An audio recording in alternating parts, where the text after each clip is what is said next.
سريعا في الفيديو ده ان شاء الله هنشرح تاريخ العقارات، امتى بدأت والمراحل اللي مرت بيها العقارات ومراحل تطور العقارات وتأثيرها وتأثير القرارات الحكومية على العقارات.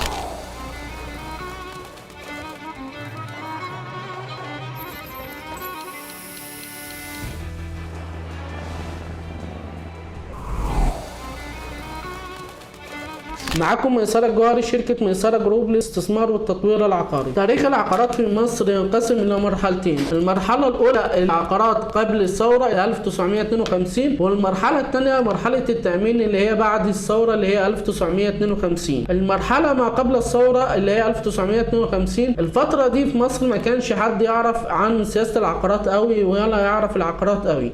كان منحصر دور العقارات في مصر إنه الملاك معاه قطعة أرض بتبنيها وبتأجرها للمستأجرين بمبلغ معين او طريقه معينه بقيمه معينه شهريه، وفي الوقت ده ولا كان في تدخل من الدوله ولا اي حاجه، يعني كل حاجه بتدور على الملاك. هو بيختار قطعه الارض، هو اللي بيبني، هو اللي بيأجر، هو اللي بيحدد السعر الايجار، وهو اللي بيحدد البيع. الدوله ما كانش ليها اي سيطره عليها، وكان اكبر استفاده في الموضوع ده اللي هم مطورين. المرحله الثانيه هي مرحله التأمين. بعد حدوث الثوره قررت الحكومة المصرية إصدار بعض القوانين اللي تخص إجراءات تابعة للعقارات أو تأجير العقارات. في الوقت ده حصل تأمين على الأراضي الزراعية وتوزيعها على الفلاحين، بمعنى إيه؟ إنه طلع قرار من الدولة تأمين جميع الأراضي إلى الزراعية وتحديد لكل مالك مساحة معينة، وباقي المساحة الزايدة عن تحديد الدولة بيتوزع للفلاحين اللي ما همش ملكية أراضي. ده بالنسبة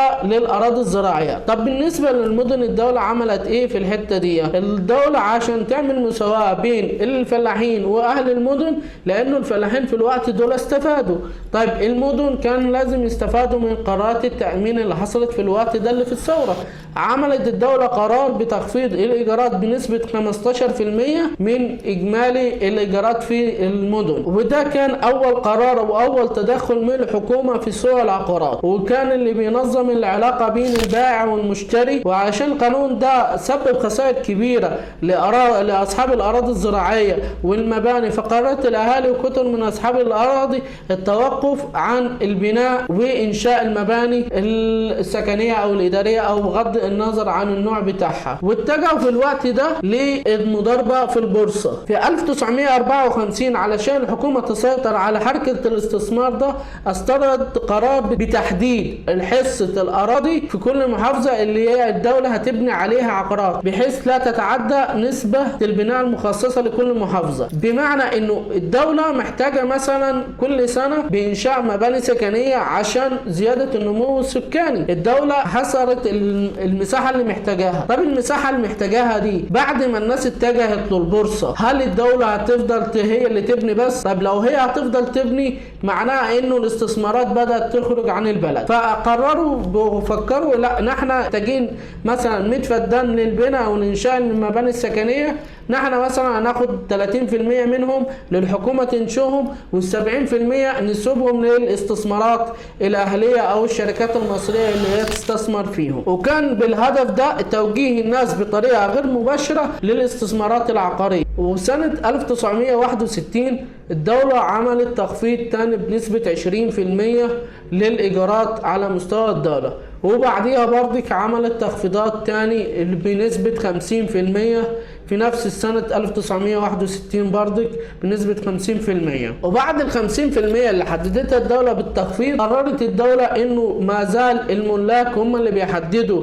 قيمة الإيجارات، فقررت الدولة منع أي ملاك من تحديد قيمة الإيجار للمشتري. الدولة هي اللي بتحدد قيمة الإيجار في كل مكان. ما بين 1964 و 1963 مصر مرت بفترة صعبة وأزمة حقيقية في الإيجارات، وده كان النتيجة لإجراءات التي ظلمت أصحاب الملاك العقارية، وده اللي خلى الناس يعني تبعد خالص عن مجال العقارات والبناء والتأجير واستغلال فلوسهم في حتة تانية. بس برضك الدولة ما سكتتش بعد ما لقيت القرارات أو الاقتصاد العقاري في الانهيار.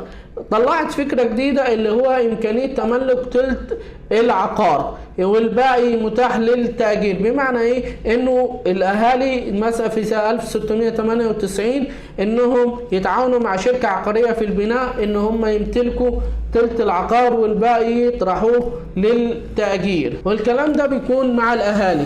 و1973 اللي هو الحدث التاريخي في مصر عامة سواء اقتصاديا أو حربيا، وإن هو الدولة بدأت تفكر توفر مساكن الموظفين اللي بنسميها النهاردة مساكن الاجتماعي أو مساكن الصندوق أو مساكن الدولة أو مساكن الموظفين. كانت فكرتها أول قرار ليها 1973. 1980 ل 2000 قررت الحكومة المصرية ساعتها التدخل في عالم العقارات، وكان التدخل ساعتها انها هتوجد فكر جديد خالص، تمام؟ لانه في الوقت ده يعتبر مصر كانت من روائد العالم في العقارات، لانه كانت مصر بتاخد او القاهرة في الفترات الاولى انها بتاخد افضل واجمل مدينة على مستوى العالم من ايام الملك فاروق، اللي بعدها فترات كانت منظمة جدا. في 1980 ل 2000 استمرت الحكومة في التدخل في شؤون العقارات.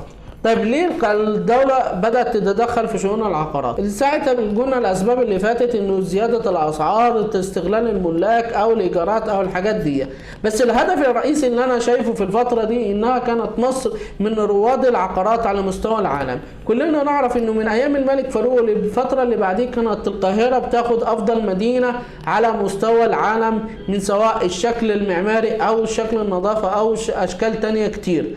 طيب عملت إيه الدولة في الفترة دي؟ عملت تعاون مباشر مع البنوك والشركات العقارية، تمام؟ واقترح أول فكرة اللي هي بناء كومباوندات عقارية، وظهور أول مشاريع كومباوندات عقارية كان في الفترة دي ما بين 1998 ل 2000. في الفترة دي كان الانفتاح العالمي في سوق العقارات.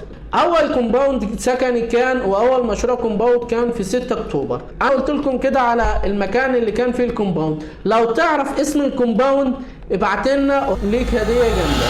لو ما تعرفش اسم الكومباوند تابعنا وانت في الفيديو اللي جاي ان شاء الله هتعرفه.